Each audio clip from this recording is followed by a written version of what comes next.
Баршаңызға қайырлы күн. Бүгін сіздерге жұмсақ болып шығатын пирожкидің рецептімен бөлісетін боламын. Арнамда бұдан да басқа көптеген рецепттермен бөліскенмін. Егер де менің арнама тіркелмей қарап жатқан болсаңыз, қазір тіркеліп алуды ұмытпаңыз.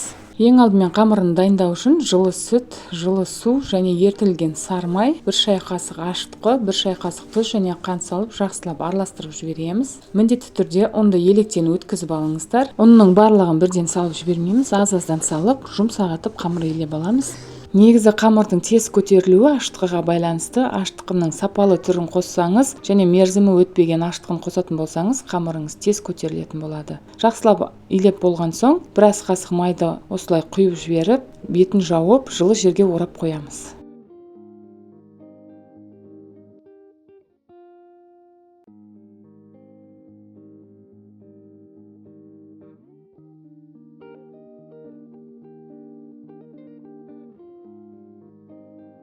Қамыр ашып дайын болғанша ішіне салатын салмасын дайындап аламыз.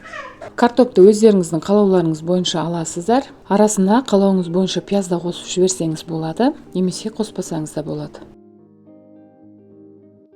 Газге суды қойып, жаңа турап алған картопты салып, 1 шай қасық тұз салып жіберіп, жақсылап пісіріп аламыз. Пиязды сары майға қып-қызыл қылып қуырып аламыз. Сары май болмаса, кәдімгі майға да қуырсаңыздар болады.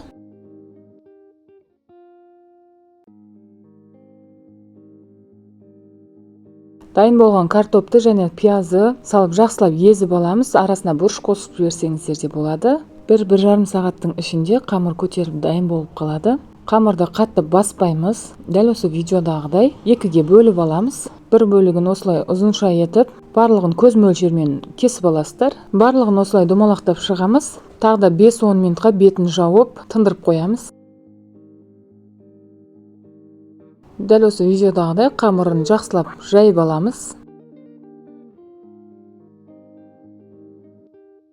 Енді салмасын ішіне толтырып саласыздар. Дәл осылай ашылып кетпейтіндей етіп шетінің бәрін жапсырып аласыздар.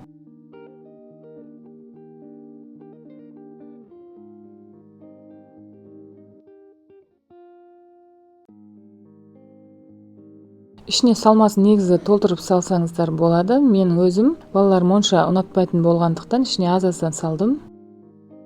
Енді алдын ала қысып тұрған майға 2 бетін жақсылап қызартып пісіріп аламыз. Дәл осы рецепт бойынша духовкада да пісіріп алсаңыздар болады.